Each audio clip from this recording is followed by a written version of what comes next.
성경 말씀은 에베소서 6장 1절에서 3절까지입니다. 현대 사회의 가장 심각한 문제 가운데 하나는 권위가 무너지고 있다는 점입니다.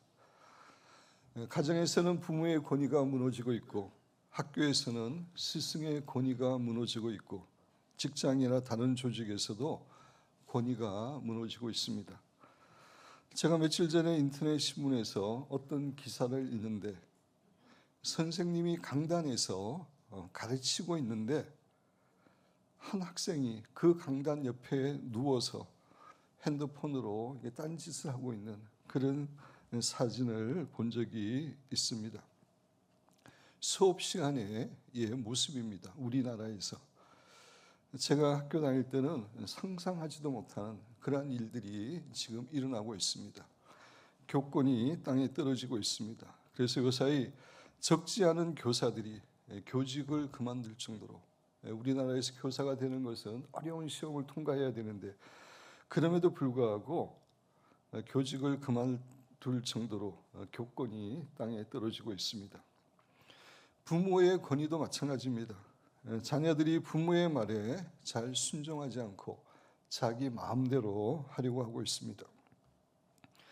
이것이 오늘날 우리가 살아가고 있는 이 세상의 풍조이고 이 세상의 모습입니다. 그런데 우리 그리스도인들은 결코 이런 세상의 풍조를 본받아서는 안 됩니다. 여러분 교재 야고보서 4장 4절 가늠한 여인들아 세상과 벗된 것이, 세상에 대해서는 제가 여러분에게 여러 번 말씀드렸죠. 신약성경에서 말하는 세상은 하나님을 알지 못하는 그러한 자들의 가치관, 생활습관, 풍속, 이것을 세상이라고 이야기하고 있다고 이야기하고 있습니다. 가늠한 여인들아 세상과 세상 사람들이 추구하는 가치관, 습관, 이런 것과 벗된 것이, 그것을 따라가는 것이 하나님과 원수됨을 알지 못하느냐. 하나님을 알지 못하는 세상을 따라가는 것은 하나님과 원수되는 길을 가는 겁니다. 그런즉 누구든지 세상과 벗이 되고자 하는 자는 스스로 하나님과 원수된다. 분명하게 우리에게 교훈합니다. 요한일서 2장 15절 16절 우리 같이 읽겠습니다.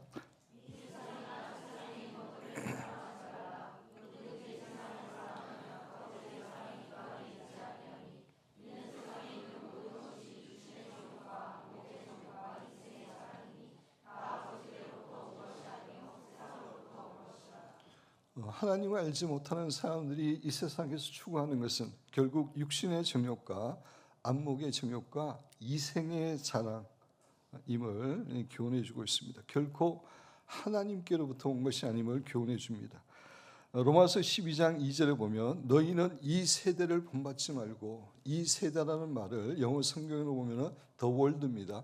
이 세상을 본받지 말라고 하는 겁니다. 하나님을 알지 못하는 사람들의 가치관, 생활습관, 풍습, 그런 것을 본받지 말고 오직 마음을 새롭게 함으로 변화를 받을 수 있음을 우리에게 교훈해 줍니다. 오늘날의 세상 풍조는 점점 더 권위를 우습게 여기고 있고 심지어 권위를 조롱하고 있는 그런 상황입니다. 그러나 성경은 권위를 너무나 중요하게 여깁니다. 로마서 13장 1절에 보면 각 사람은 위에 있는 권세들에게 복종하라. 권세들, 제가 영어 성경을 인용했는데 권세들이라고 하는 것은 다스리는 입장에 있는 권위자들을 이야기합니다. 권위자들에게 복종하라. 권세는, 그런 권위는 하나님으로부터 나지 않음이 없나니 모든 권세는, 모든 권위는 하나님께서 정하신 것이다 라고 이야기하고 있습니다. 기독교 신앙 생활에 있어서 권위라고 하는 것은 너무나 중요한 것입니다. 하나님과 예수님께서는 권위가 있으신 분입니다. 시편 104편 1절 내 영혼아 여호와를 송축하라. 여호와 나의 하나님이여 주는 심히 위대하시며 존귀와 권위로 옷 입으셨나이다 라고 이야기하고 있습니다. 하나님은 존귀와 권위로 옷을 입고 계시는 분입니다. 권위의 근원이 되시고 세상에 권위를 주시는 분이 하나님이십니다. 마가복음 1장 20절에 보면 무사람이 그의 교훈에 예수님의 교훈에 놀라니 이는 그가 가르치는 것이 권위 있는 자와 같다. 예수님의 가르침은 권위 있는 자와 같다라고 교훈하고 있습니다. 그리고 예수님께서는 제자들에게 권위를 허락하여 주셨습니다. 누가복음 9장 1절 같이 읽겠습니다.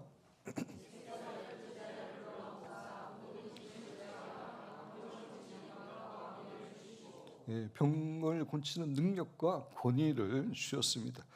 사도 바울도 사랑하는 디도에게 권위를 가지고 성도들을 책망하라라고 이야기하고 있습니다. 디도서 2장 15절에 보면 너는 디도에게 사도 바울이 이야기하는 거죠. 이것을 말하고 권면하여 모든 권위로 책망하고 영적 지도자는 권위를 가져야 됩니다. 권위를 가지고 책망해야 됨을 교훈해 주고 있습니다.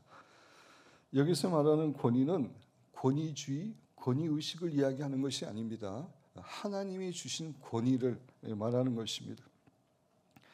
권위를 업신여기는 사람들은 악인들입니다. 하나님께서 기뻐하지 않는 사람들입니다. 유다서 8절에 보면 그러한데 꿈꾸는 이 사람들은 앞에 보면 경건치 않고 방탕한 악인들입니다. 이런 사람들도 그와 같이 육체를 더럽히며 악인들은 죄인들은 육체를 더럽히죠. 권위를 업신여기며 이 악인들은 권위를 업신여기는 자들임을 분명하게 교훈하고 있습니다. 이렇게 성경에서 권위는 너무나 중요한 것입니다. 사실 천국을 지탱하는 것, 그것은 바로 권위입니다. 정원 목사님이 이 권위에 대해서 잘 설명하셔서 제가 인용을 했습니다. 이 교재를 보고 설명을 드립니다. 악한 영은, 이 귀신들은 대적하고 거스리는 영입니다. 그들은 항상 권위를 거슬려 대적합니다. 악한 영들의 대장인 사탄은, 사탄이라는 말이 대적자라는 말이죠. 하나님의 권위를 대적한다는 의미입니다. 사탄은 하나님을 거스리고 대적하여 타락한 영이며 그러므로 모든 악한 영들은 그러한 사탄의 속성을 가지고 있습니다.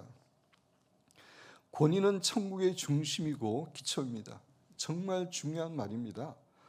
천국은 권위로 이루어진 것입니다. 권위에 의해서 다스려지는 것입니다. 권위는 천국의 중심이고 기초입니다. 천국에는 하나님의 권위 아래 순복하고 예배하는 자들만이 들어갈 수 있습니다. 예수님 믿는다고 천국 가는 거 절대 아닙니다. 말씀대로 살아가는 삶, 하나님의 권위 가운데 순종하는 사람들만 들어갈 수 있습니다. 천국은 그런 것입니다. 권위는 집의 기둥과 같은 것입니다. 기둥이 무너지면 집은 존재할 수 없습니다. 악한 영들은 이 기둥을 무너뜨리는 존재입니다. 그러므로 이 거스름의 영이 있는 곳에 창조적인 질서는 존재할 수 없으며 파괴와 무너짐의 역사가 있게 됩니다. 거스름의 역사는 항상 파괴와 멸망을 가져옵니다. 그러므로 악령들은 사람들 안에 들어가 거스름을 일으킵니다. 이 영을 받은 이들이 있는 가정은 무너집니다. 학교도 무너지고 나라도 무너지고 직장과 사회도 다 무너집니다. 오늘날의 모습입니다. 이 거스름의 영은 파괴와 멸망의 영입니다. 이들은 어디에 가든지 그들의 위 권위에 대해서 공격합니다. 그러므로 이들이 가는 곳마다 분파가 생기며 어둠의 기운이 생겨납니다. 그것은 지옥의 기운입니다. 그렇게 대적하고 파괴하는 영을 가지고 있는 이들은 결코 행복하지 않습니다. 그가 아무리 권위들을 대적하고 비방하고 거스린다 해도 그에게는 결코 평화와 행복이 오지 않습니다. 그 이유는 그가 지옥에 속해 있기 때문입니다. 지옥의 영의 영향을 받고 있기 때문입니다. 거스린다는 것은. 물론 그는 그러한 고통이 위 권위와 다른 사람들 때문에 온다고 생각할 것입니다. 그게 아니라는 거죠. 오늘날 많은 이들이 자신의 마음속에 거스름의 영을 가지고 있습니다. 이것은 재앙의 씨앗입니다. 권위에 대해서 거스리는 마음은 재앙의 씨앗입니다. 하나님의 심판을 초래하는 것입니다. 우리는 이 영을 분별하고 쫓아내야 됩니다. 이 영은 우리의 마음속에 지옥을 심는 것입니다. 거스름의 영을 대적하며 겸손과 순복의 영을 받아들임으로써 우리는 천국에서 임하는 은혜의 줄기 속으로 들어갈 수 있습니다. 우리 모두는 그러한 천국의 사람이 되어야 된다. 정말 권위에 대해서 정말 통찰력이 있으신 정호 목사님이 쓰신 글입니다. 사랑하는 성도 여러분, 하나님은 존귀와 권위로 옷을 입고 계시는 분이고 천국은 그 하나님의 권위에 의해서 움직여지는 곳입니다. 이렇게 하나님의 나라에서 신앙생활에서 영적 세계에서 권위라고 하는 것은 너무나 중요한 것입니다. 저도 신앙생활을 하면 할수록 하나님께서 권위로 천국과 이 세상을 다스리고 계실 뿐만 아니라 권위를 정말 소중하게 여기시는 그런 하나님임을 점점 더 깨닫게 됩니다. 그렇습니다. 하나님은 자신의 권위를 절대로 어떤 존재에게도 양보하지 않고 자신의 권위에 도전하고 대항하는 자들을 결코 죄 없다고 하지 않으시는 분입니다. 그래서 저는 하나님의 권위나 영적 세계의 권위에 대해서 정말 주의를 하려고 하고 있습니다. 제가 조금이라도 그런 하나님의 권위, 영적 세계의 권위에 대해서 거스르거나 불순종하거나 무시하거나 그렇게 하지 않으려고 정말 깨어서 애쓰고 있습니다. 그만큼 권위가 신앙생활에서 중요하기 때문입니다. 권위의 하나님께서는 가정에 부모를 권위자로 세우셨고 그래서 그 가정에서 부모의 권위가 존중되는 것을 원하십니다. 오늘 우리 에베소 6장 1절 3절 읽었는데 다시 한번 읽겠습니다. 자녀들아 주 안에서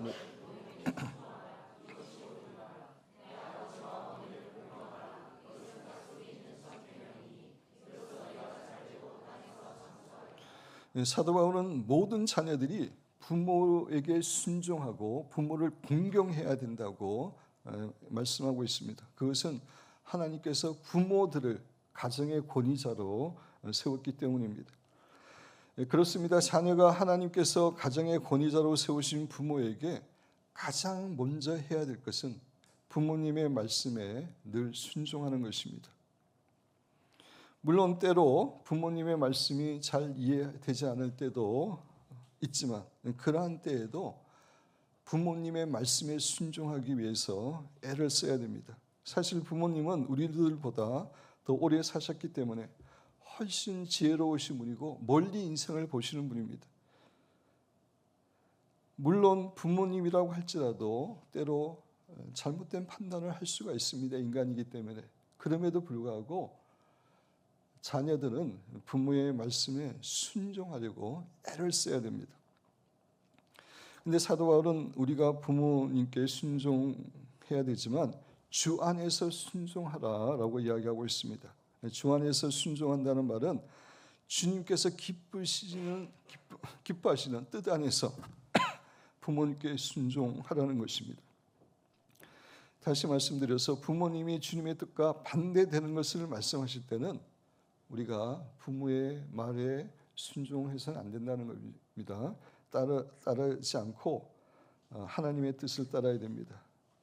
예를 들어서 예수님을 믿지 말라, 주일날 교회 가지 말라, 이러한 것들은 부모님이 말씀하셔도 우리가 순종해서는 안 되는데 그러한 경우에도 우리는 예의를 갖춰서 정중하게 부모님께 말씀을 드려야 됩니다.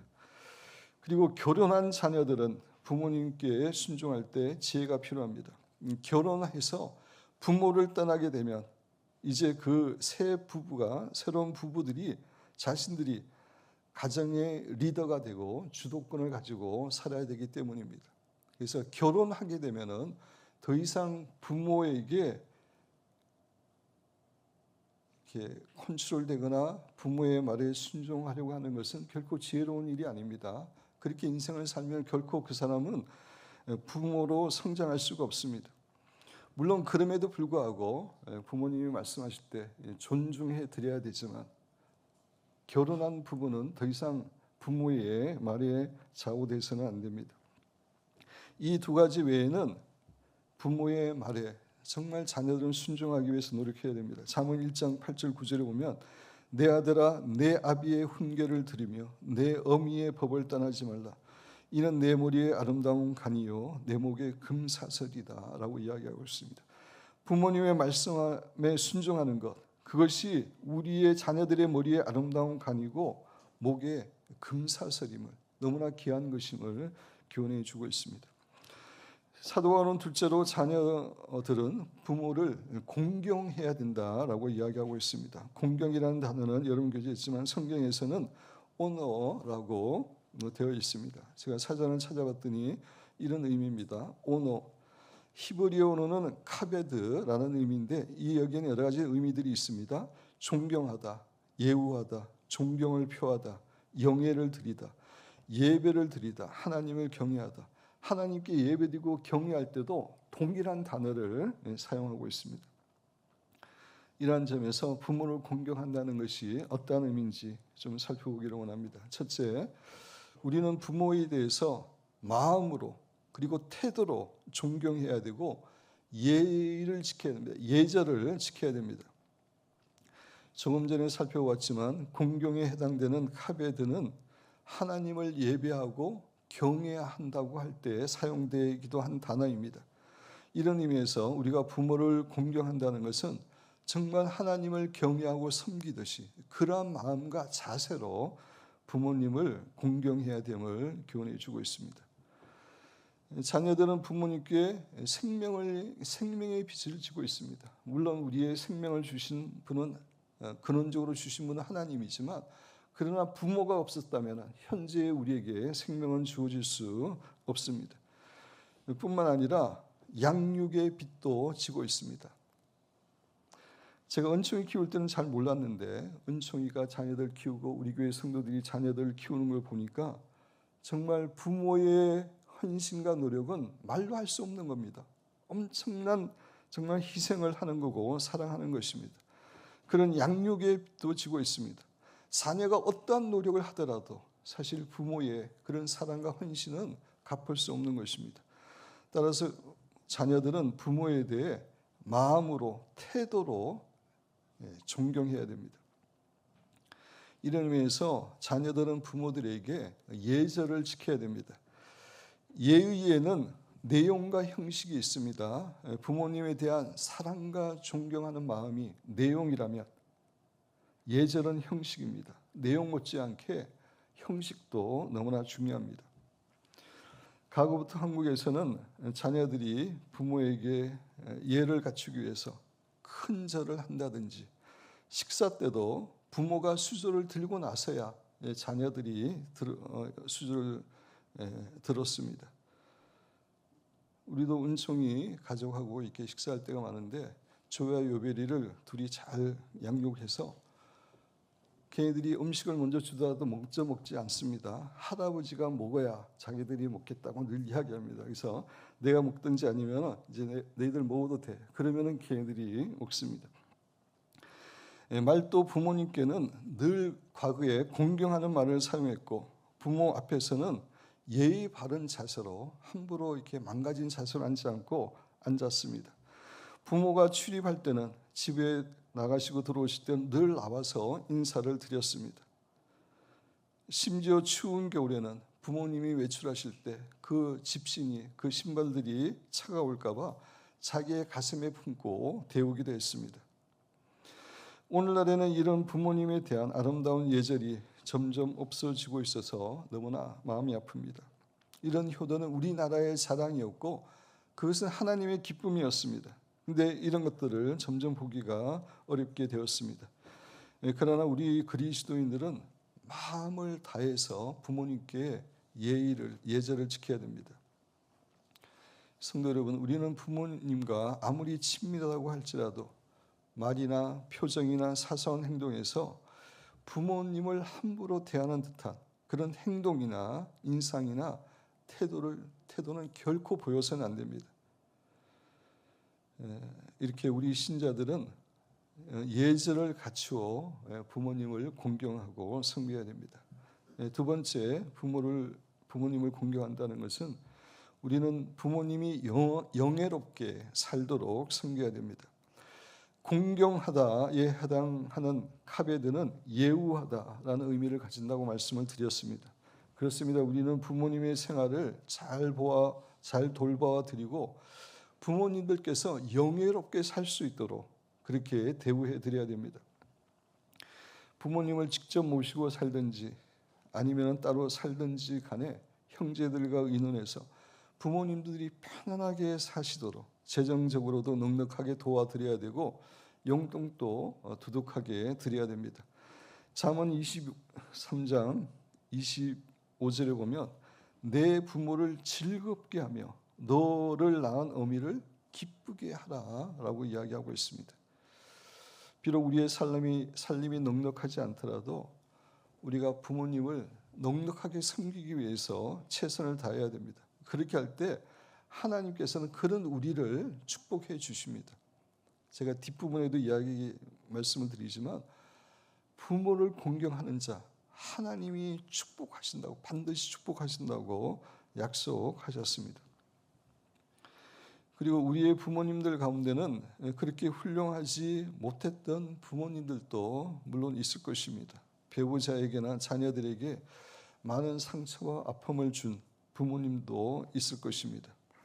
그럼에도 불구하고 우리 신자는 부모님이 어떠한 분이든 상관없이 전심으로 공경해야 됨을 성경은 우리에게 교훈해 줍니다.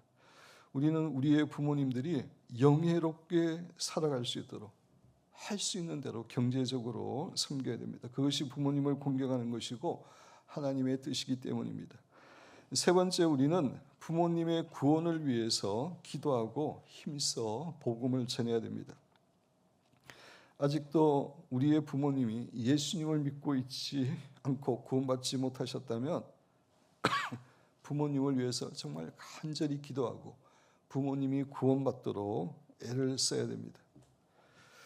사실 이것이 가장 중요한 것입니다. 영혼이 가장 중요하기 때문입니다. 저도 그렇고 많은 주의 종들이 강조하고 있는 것처럼 천국은 믿기만 하면 가는 곳이 아닙니다. 천국은 결코 그런 곳이 아닙니다. 조금 전에도 말씀드렸지만 하나님의 말씀에 순종하고 그 하나님의 말씀대로 살고 성화된 사람들이 가는 곳입니다. 천국에 가기 위해서는 주인을 바꿔야 되고 예수님으로 바꿔야 되고 하나님의 말씀에 순종하는 삶을 살아야 됩니다. 그래서 이 사실을 우리가 부모님들께 분명하게 전해야 됩니다. 어떻게 해서라도 부모님께 전해서 부모님들이 천국 가도록 해야 됩니다. 이것이 우리가 부모님께 드릴 수 있는 가장 큰 효도이기 때문입니다. 사도 바울은 오늘의 본문 말씀에서 마지막으로 부모님께 효도하는 자에게는 하나님께서 축복을 약속하셨음을 교훈해 줍니다. 에베소 6장 2절 같이 읽겠습니다. 내 아버지와 어머니를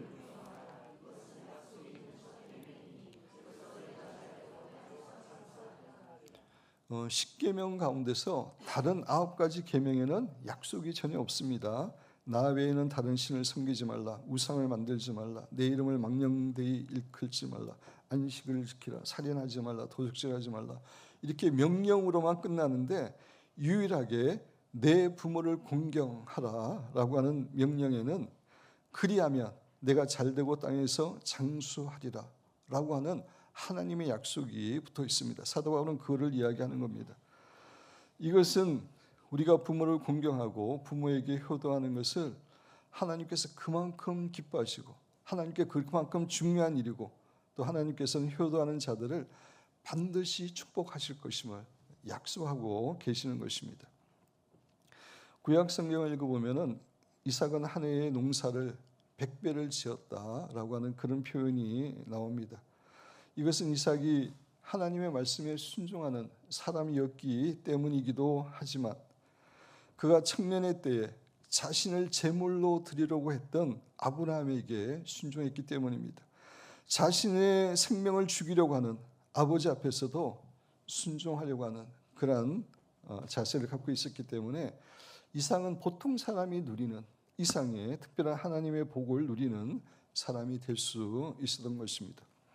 룻도 마찬가지입니다. 룻은 모압 여인이었고 이방인이었고 과부였고 정말 초라한 신분의 사람이었습니다. 그러나 그녀는 자신의 부모님도 아닌 죽은 남편의 시어머니를 마음을 다해서 공경했고 그 시어머니의 말씀에 순종했습니다. 그 결과 룻은 이스라엘의 경건하고 부자인 보아스와 결혼을 하게 되었고 후에 예수님의 조상이 되는, 그래서 마태복음 1장에 나오는 예수님의 족보에 나오는 그런 축복된 여인이 되었습니다. 부모님을 공경하고 부모님께 효도하는 사람은 하나님께서 반드시 축복해 주십니다. 그래서 약속까지, 십계명의 약속까지 주신 것입니다. 반면에 우리가 부모님에게 효도하지 않을 때 우리에게는 저주가 따라오게 됩니다. 잠언 19장 26절, 아비를 구박하고 어미를 쫓아내는 자는 부끄러움을 끼치며 능욕을 부르는 자식이니라. 능욕이 임한다는 것입니다. 잠언 30장 17절, 아비를 조롱하며 어미 순종하기를 싫어하는 자의 눈은 골짜기의 까마귀에게 쪼이고 독수리 새끼에게 먹히리라. 하나님은 사랑의 하나님인데 부모를 공경하지 못하는 사람에 대해서 이렇게 엄하게 말씀하시는 것입니다. 우리가 부모를 공경하지 않으면 우리가 아무리 노력하고 열심히 노력하고 최선을 다해 인생을 살아간다 할지라도 하나님의 복을 누리지 못합니다. 저주가 임하게 되어 있다는 사실을 우리는 명심하고 또 명심해야 됩니다. 그리고 우리가 부모에게 불효할 때 우리의 자녀들도 우리에게 불효를 하게 되어 있습니다. 우리의 자녀들은 부모가 말하는 대로 행동하지 않고 부모가 행동하는 대로 행동한다라고 하는 유명한 말이 있습니다. 부모가 효도하라고 자녀들에게 강조하고 가르치지만 자기가 자신의 부모한테 불효할 때 자녀들은 불효하는 그 행동을 담게 되어 있습니다. 그래서 부모한테 잘 하지 못하고 자녀들만 사랑을 베푸는 것, 이 어리석은 것입니다. 영적인 법칙을 모르는 것입니다. 그렇게 한다고 자녀가 효도하지 않습니다. 행한 대로, 부모에게 행한 대로 부모가 그대로 자녀들도 행해야 됩니다. 사랑하는 성도 여러분, 우리는 가정에서 부모에게 순종하고 부모를 공경해야 됩니다.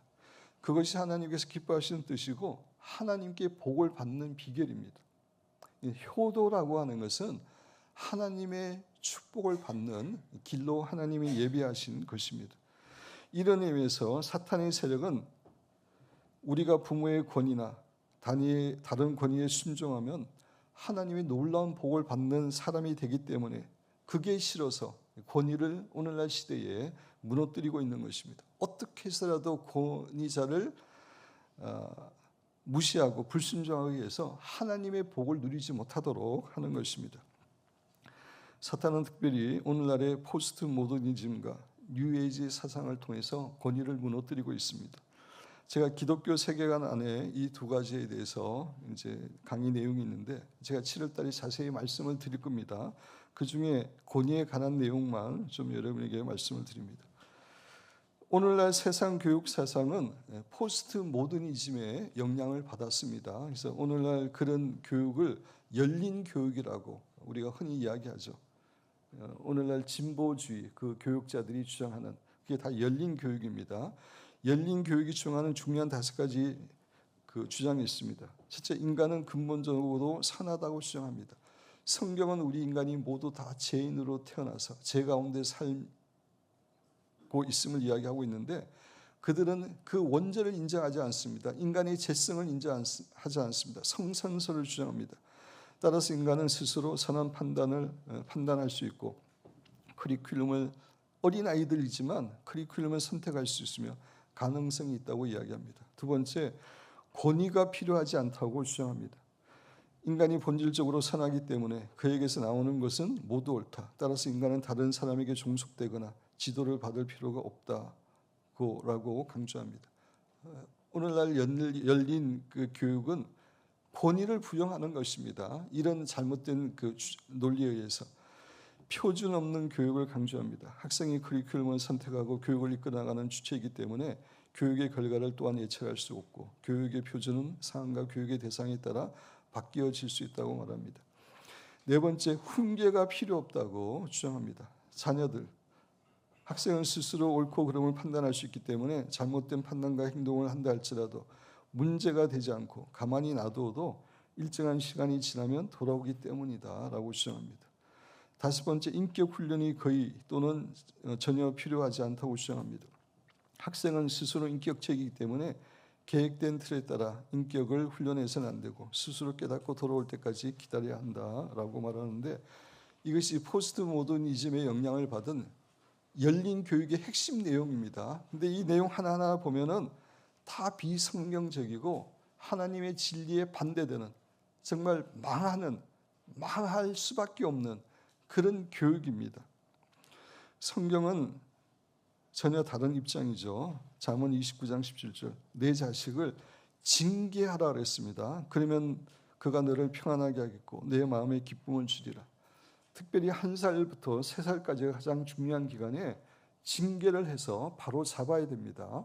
오늘날에서는 징계 자체를 금하기도 하지만 지혜롭게 반드시 그 기간 동안에 잡아야 됩니다. 그렇지 않으면 일평생 자녀 때문에 고생하게 됩니다. 잠언 23장 13절 14절, 아이를 훈계하지 아니하려고 하지 말라. 채찍으로 그를 때릴지라도 그가 죽지 아니라. 이게 성경 말씀입니다, 여러분. 네가 그를 채찍으로 때리면 그의 영혼을 스울에서 구원하리라.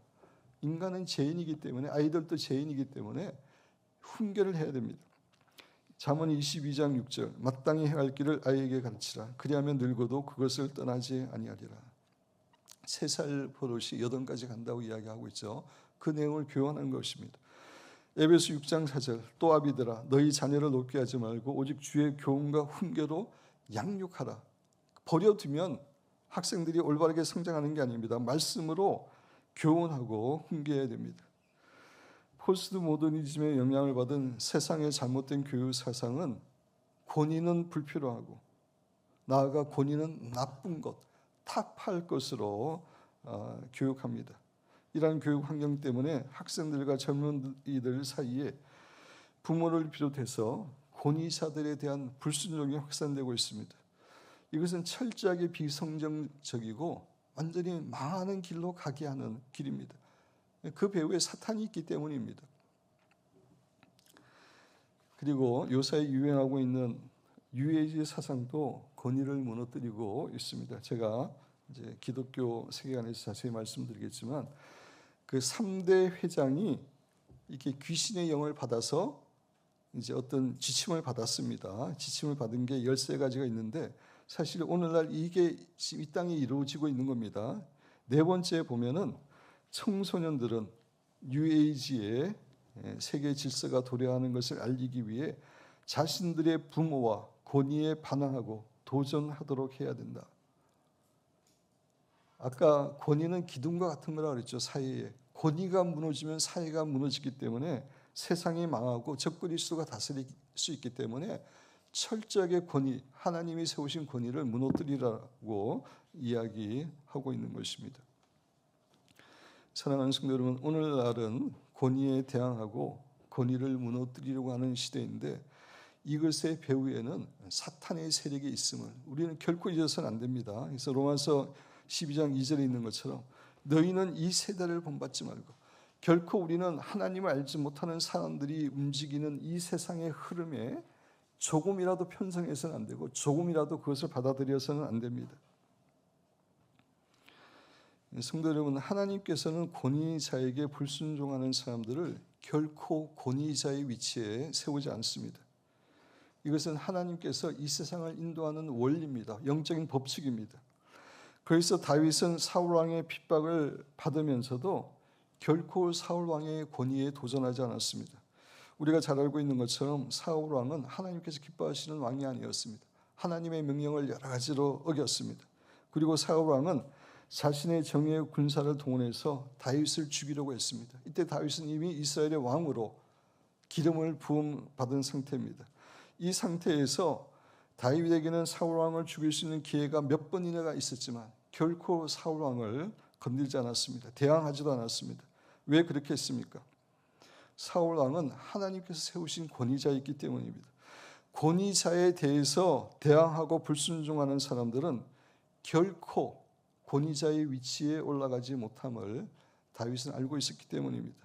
이것에 대해서 존 비비어라는 분은 순종이라는 책에서 이렇게 이야기합니다. 권위를 공경하는 자들은 큰 권위를 얻게 되며 존경을 받고 하나님의 복이 따른다. 다윗은 철저히 권위에 순종했다. 그리고 그 모보는 그 권위 안에 있는 사람들에게 그대로 전해졌다. 철저하게 권위에 순종하는 다윗의 모습을 보고 밑에 있는 사람들도 다윗의 권위를 존중하게 된 것입니다. 그 결과 다윗은 그 나라에서 위대한 지도자가 되었다. 권위를 공경하는 사람은 그 권위를 얻으며 존경을 받는다. 늘 하나님의 복을 받는다. 그러나 권위를 욕하거나 경시하는 이들은 결국 자신도 멸시를 받으며 그 결과 심판의 씨앗을 뿌리는 셈이다 라고 이야기하고 있습니다. 사랑하는 성도 여러분, 권위에 불순종하는 것은 하나님께 불순종하는 것이기 때문에 반드시 하나님의 심판과 재앙이 임하게 된다는 사실을 잊어서는 안 됩니다. 그래서 저도 교회에서 권위에 대해서 불순종하거나 권위를 무시하거나 이런 사람들 결코 리더로 세우지 않습니다. 모르고 세웠다 할지라도 그 모습이 발견되면 리더에서 제가 내립니다. 제가 권위주의 때문에, 권위의식 때문에 그러는 것이 아니라 권위를 존중하지 못하는 사람은 하나님을 모르는 사람입니다. 하나님의 세계를 모르는 사람입니다. 영적인 세계를 모르는 사람입니다. 그런 사람이 지도자로 있으면 밑에 사람이 그거를 본받게 되기 때문입니다. 워치만이 보시기 바랍니다. 순종하는 자들은 순종만 하면 된다. 권위 아래에 있는 자들은 권위자에게 순종만 하면 됩니다. 주님은 우리에게 잘못된 순종의 책임을 묻지 않습니다. 권위자가 잘못된 선택을 할 수 있죠. 근데 그 잘못된 선택에 순종했다 그래서 밑에 있는 사람에게 하나님은 책임을 묻지 않습니다. 하나님이 책임 묻는 것은 권위자에게 왜 불순종하지 않았느냐 그것만 묻고 그 대신에 잘못된 선택을 한 부분에 대해서는 권위자에게 하나님은 심판을 하시는 겁니다. 그 얘기를 하는 겁니다. 반대로 그분은 잘못된 행동의 책임을 위임된 권위에게 물으실 것이다. 그러나 불순종은 반역이다. 어떤 상황에서도 반역이다. 권위 안에 있는 자들은 그 점에서 하나님 앞에 책임져야 된다. 교회의 권위자에게 도저히 순복할 수 없다. 정말 그렇게 할 사람이 안 된다라고 생각하면은 교회를 떠날지언정 교회에 남아서 권위에 불순종하고 그렇게 해서는 결코 하나님의 뜻이 아닙니다. 혹시 우리가 가정과 교회와 학교와 직장 등에서 권위에 불순종하는 태도가 우리 속에 있다면 우리는 하나님의 저주 아래 있는 자들입니다. 그것은 단지 권위자들에게 대항하는 것이 아니라 권위자를 세우신 하나님을 대항하고 있는 것이기 때문입니다. 하나님을 대항하면서 자신의 인생이 잘 될 거라고 생각하는 사람은 가장 어리석은 사람입니다. 권위에 불순종하면서 영적으로 성장하기를 원하고 하나님의 복을 누리기를 원하는 사람들은 깨진 항아리에 물을 채우려고 하고 시베리아에서 야자수 열매를 심으려고 하는, 열매를 따려고 하는 도저히 불가능한 것을 행하는 어리석은 사람이라고 할 수 있습니다. 우리는 우리 안에 있는 권위에 대한 불순종하는 마음을 철저하게 제거해야 됩니다. 권위에 불순종하는 마음은 하루아침에 생긴 게 아니죠. 살아오면서 생겨서 포할 기도를 통해서 계속해서 없어질 때까지 기도를 해야 됩니다. 사랑하는 성도 여러분, 하나님은 권위의 하나님이시고 권위로 천국을 다스리고 계십니다. 하나님께서는 부모를 가정의 권위로 세우시고 자녀가 부모에게 순종하고 공경하라고 말씀하셨습니다. 사랑하는 여러분과 저는 부모님께 늘 순종하고 부모님을 전심으로 공경함으로 부모님의 마음을 기쁘게 할 뿐만 아니라 하나님께서 효도하는 사람을 위해서 예비하신 그런 풍성한 은혜와 축복을 누리시는, 또 장수의 축복까지, 효도하는 자에게는 장수케 한다고 약속하시는데 그런 축복도 누리시는 복된 성도들이 되시기를 주님의 이름으로 축원드립니다.